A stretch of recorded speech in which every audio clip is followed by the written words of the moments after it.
That's amazing. I know. Don't make me cry. I've been crying this whole I can imagine. Welcome to MsMojo, and today we're counting down our picks for the most touching and uplifting moments on the American version of Who Do You Think You Are? Number 10. Zooey Deschanel. Zooey Deschanel comes from a famous family of artists and entertainers. She also descends from human rights activists, including her paternal grandmother Anna Ward Orr. Tracing her Quaker roots, the actor-singer learns about ancestors from Pennsylvania who heavily contributed to the fight for racial equality. That's wonderful. So she has been appointed to a committee that is rallying to inspire a more impassioned approach to ending slavery. Number 9. Spike Lee. Legendary filmmaker Spike Lee appeared on Who Do You Think You Are to learn more about his maternal ancestry.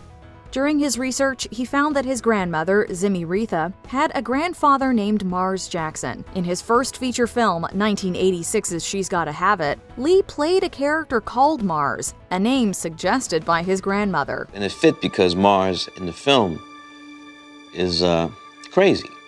That's insane. Number 8. Marissa Tomei. Marissa Tomei turned to genealogical research to find the truth about the murder of her maternal great-grandfather, Francesco Leopoldo Bianchi.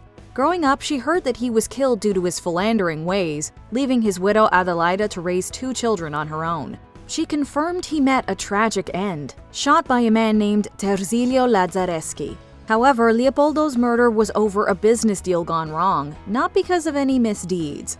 And my grandpa had a really great life.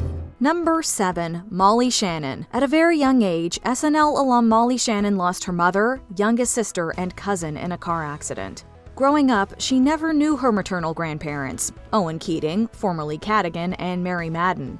On her episode of Who Do You Think You Are, Shannon travels to Ireland to trace her mother's side of the family and visits her grandfather's hometown of Cloughmore on the island of Achill. There she meets 2 cousins who share their fond memories of Owen, including how proudly he spoke about his daughter. Shannon tears up hearing about the love her grandfather had for her mother.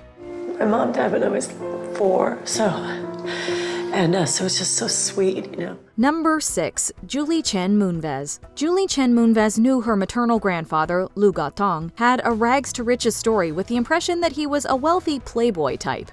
However, in her ancestry research, she discovered that he made a great impact in China, providing relief to refugees during the War of Resistance. He was also a philanthropist. In 1937, Lu Gatong and his brother Lun Jinzi co-founded the Anshan Primary School in their village of Penglai, China. Moonves felt proud of her grandfather's humanitarianism and heroism, especially after visiting the school, where she saw firsthand how he empowered youth through education. Sad. Number 5. Christina Applegate. Throughout her life, Christina Applegate's paternal grandparents were a mystery. Her father, Robert, was raised by his grandparents and grew up knowing hardly anything about them. Diving into the complicated family tree, Christina learned the ugly truth about the troubled lives of her grandparents, Lavina Shaw and Paul Applegate. In the 1940s, the two divorced and fought over custody of their son.